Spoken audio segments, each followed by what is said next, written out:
যে প্রত্যাশা নিয়ে আপনারা এই জুলাই আন্দোলন করলেন, তারপর দেশ স্বৈরাচার মুক্ত হওয়ার পরে সে প্রত্যাশা আপনাদের পূরণ হয়েছে কিনা? আমার ব্যক্তিগতভাবে কোনো প্রত্যাশা আমি করি না। না কোনো মানে পদ সামষ্টিক। বা হ্যাঁ, কোনো পদ বা কোনো লাভ লোকসান কিছু অর্জনের জন্য আমি যাইনি। আর 16 বছরের মাঠে অর্জন ছাড়াই আমি কোনো রাজনৈতিক দলের না। ব্যক্তি হিসেবে দেশের নাগরিক হিসেবে গিয়েছি। সো আমার প্রাপ্তির কোনো আশা আকাঙ্ক্ষা নাই। হ্যাঁ, সামষ্টিকভাবে দেশের জন্য যতটা ভালো হওয়ার কথা ছিল সেটা হয় নাই। কারণ ডক্টর ইউনূসকে আমরা কাজ করতে দেইনি তো। 180 দিনে, 180 দিন না, 18 মাসে তাকে 1800 আন্দোলন দিয়ে রাখছেন। আজকে এটা ডে টু ডে অ্যাফেয়ার্স সামাল দিতে দিতেই কিন্তু তাকে প্রোগ্রেস করতে দিতে হবে তো। শান্তি মাথায় সুস্থ অবস্থায় ডেভেলপমেন্ট ওয়ার্ক বা প্ল্যানিং করতে দিতে হবে তো, দেয় নেই তো। সচিবালয়ে আগুন লাগছে না, আনসার গিয়ে ঠুকা পড়ে, কোশ্চেন এরকম হাজারো হয়েছে। কেন হইল? এই যে আমার জাতির মধ্যেই তো আছে বীজ, বিভিন্ন ধরনের বীজ আছে, এই বীজগুলাই তো দেয় নাই। তো পলিটিক্যাল দলগুলো দেয় না, হারাম দেয় নাই। কোনো পলিটিক্যাল দল মাইন্ড খাইলে আমার ছিঁড়া গেছে, আই ডোন্ট কেয়ার। দেখ, কোরআন শরীফ মাথায় দিয়ে পলিটিক্যাল দলগুলা বলুক যে বাধা দেয় নাই, রেজিস্ট্যান্স দেয় নাই, বলুক। জামাত বলেন, বিএনপি বলেন, অমুক বলেন, তমুক, ডান বাম বলেন, এটা তো আমরা চোখে দেখেছি। প্রতিটা দিন তাকে কিভাবে করছে, এয়ারপোর্টে আগুন লাগায় নাই। তাহলে এরকম হাজার খানেক তো এক্সাম্পল আছে, মানে কতগুলো তো মিডিয়াতে আসছে, বাকি তো আসে নাই। ডক্টর ইউনূসকে শান্তি থাকতে দেন একটা দিনও, শান্তি থাকতে দেয় নাই, রেজিস্ট্যান্স দিয়েছে। তাহলে কত বড় মির্জাফর আমার দেশের পলিটিক্যাল দল। ওই ভারতের আশীর্বাদে, কেন এই লাস্ট ইলেকশনে ভারতের আশীর্বাদে বিএনপির মনোনয়ন হয় নাই? খালি গিয়া ওই ডামি নির্বাচনটাই হয়েছিল। তাহলে ওই সত্য বললে খারাপ লাগে, আবার বলে ফেরদৌস আজিজ গালি দেয়। ফেরদৌস আজিজ কি চুমা দিবে?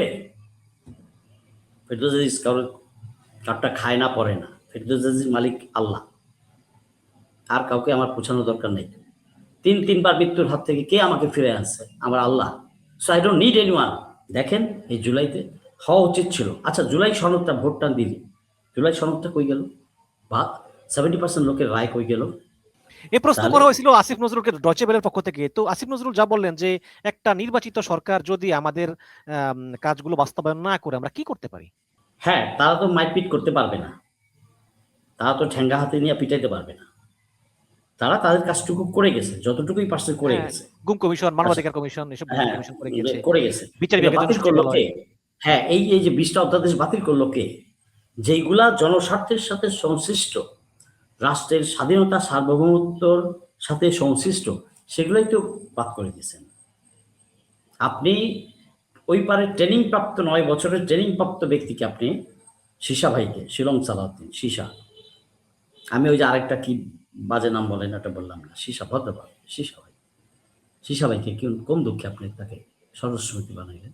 আবার তাকে আবার প্রধানমন্ত্রীর জন্য একটা অর্ডার করে রাখছেন অ্যাডভান্স, প্রধানমন্ত্রীর উপস্থিতিতে। What does it indicate?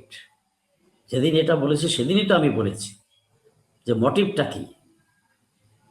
বিএনপিতে কত দেশপ্রেমিক, ত্যাগী, জেলখাটা কত নেতা আছে, কর্মী আছে, তাদের ত্যাগী নেতা কর্মীদের মূল্যায়ন তো হয়নি। কোথা থেকে কেমনে কি হইলো, তারপর আবার ইলেকশনটাকে রিইঞ্জিন করলো। এখন যদি টকশোতে আরেকটা ব্যক্তি আমার সাথে থাকতো, বিএনপি কেউ, না কে বলছে মিথ্যা কথা, এখন সালা ভুলে গেছে।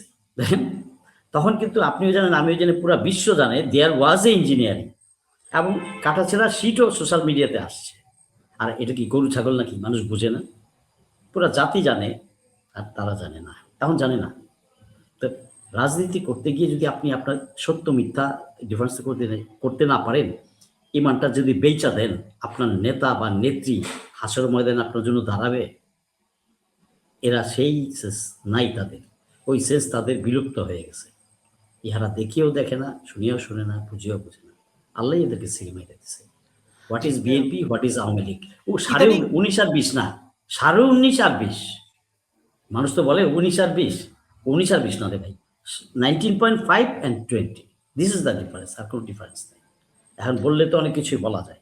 হাউএভার, যা হবার হয়েছে, এখন তো দেশটাকে সামনের দিকে গড়ে নিয়ে যেতে হবে, আর এগিয়ে নিয়ে যেতে হবে। জনাব তারেক রহমানের নেতৃত্বে আমরা চাই দেশটা সামনের দিকে আগা, এখানে যেহেতু আপনি তারপর আমাদের সেনাবাহিনীর সহযোগিতা করতে হবে। অবসরপ্রাপ্ত কর্মকর্তা, এখানে অভিযোগ করা হয়েছে যে জেনারেল ওয়াকারুজ্জামান তিনি হজ শেষ করে আসার পরে নিয়ম বহির্ভূতভাবে দাড়ি রেখে এবং সৈন্যদেরকে ইসলামী মূল্যবোধের মাধ্যমে অনুসরণ করার কথা বলে এবং ব্যাটালিয়নের 4 কোম্পানির নাম 4 খলিফার নামে করে তিনি এই সেনাবাহিনীকে জঙ্গিবাদের দিকে নিয়ে যাচ্ছেন। এটা ভারতের বিভিন্ন মিডিয়া বলতেছে, বা বিভিন্ন বিশেষ করে ভারতের সেনাবাহিনী অবসরপ্রাপ্ত কর্মকর্তারা বলতেছে, বিশেষ করে M K Das, lieutenant general M K Das তিনিও বলছেন।